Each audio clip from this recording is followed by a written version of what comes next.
Alright everyone, so the NASCAR Cup Series season is coming to an end. It's almost over. I know I'm so sad about that, but I'm also very excited to see how the actual campaign ends up in the remaining two races of the season.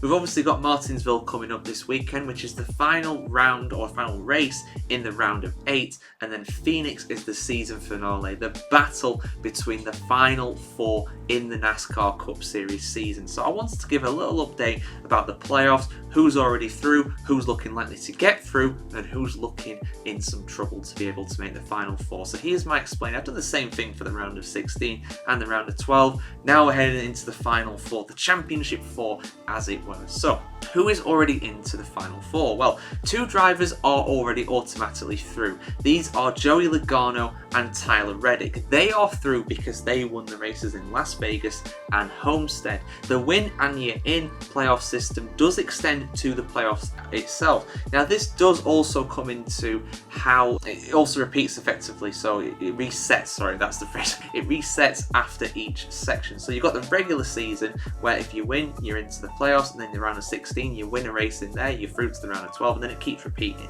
These guys have obviously won races within the round of 8, so come what may, doesn't matter what happens in Martinsville, they could wreck out on lap 1, doesn't matter, they're into Phoenix come what may.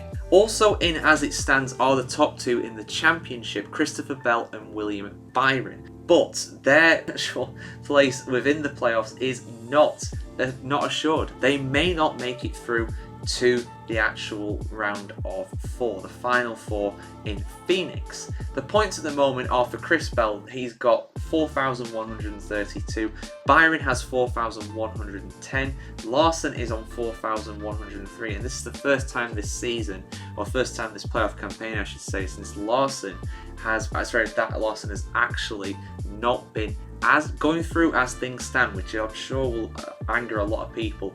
Reddick doesn't really matter what he's on, he's in 4th place in the standings overall, but he's through no matter what. Then you've got Denny Hamlin on 4,092, Ryan Blaney on 4,072, Logano again he's through come what may, doesn't really matter with him, and Chase Elliott is in 8th in 4,067. Now like I keep saying through this NASCAR playoff campaign, you can get a maximum of 60 points for a weekend in the NASCAR Cup Series. This is basically made up from up to 40 points for winning the actual race itself, and up to 10 points for both stage 1 and stage 2. So if you win stage 1, win stage 2 and win the race itself, you can get 60 points. So any driver that is within 60 points of you in theory can catch up to you. Now as things stand, that means that on points, purely based upon points, Ryan Blaney is exactly 60 points behind Chris Bell.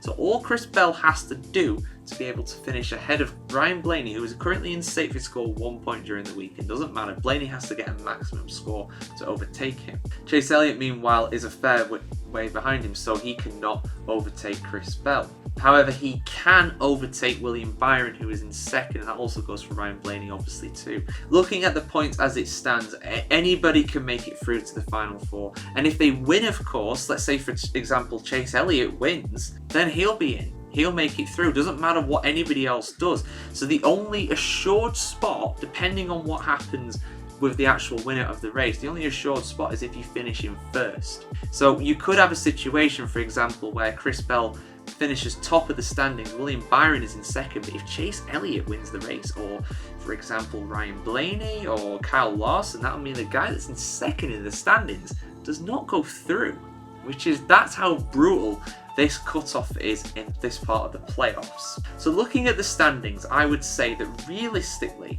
because Elliott has to get up to 2nd, I think that's a bridge too far for him. I don't think he can get into the top 2. I think to go through, Chase Elliott would have to win.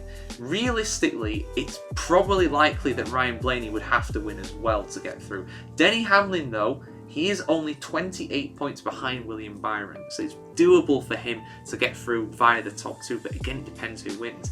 So pretty much guys, the only guys that are through at the moment are Logano and Reddick. They're the only two that are definitely going through, and it is likely that it's likely that Chris Bell would go through looking at the standings, I would say. But anybody else other than William Byron, Kyle Larson, just 7 points between them.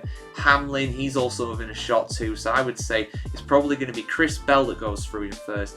And the guy that gets second, it's either going to be Byron, Larson or Hamlin. But again, it depends who wins. If someone from outside of that, well, outside of Chris Bell basically wins the race, then they will go through. So it is all to play for in Martinsville this weekend, and I will of course be previewing this event like I normally do, going through the guys who have won the most races around here over the years, and also picking out 5 drivers to look out for. Spoiler alert, they'll all be playoff drivers, because we will definitely be watching out for how they do this weekend. But yeah, guys, see you very soon for some more content here on the NASCARchronicle.com. Have a good one. Like, share, comment, subscribe, and we'll see you very soon.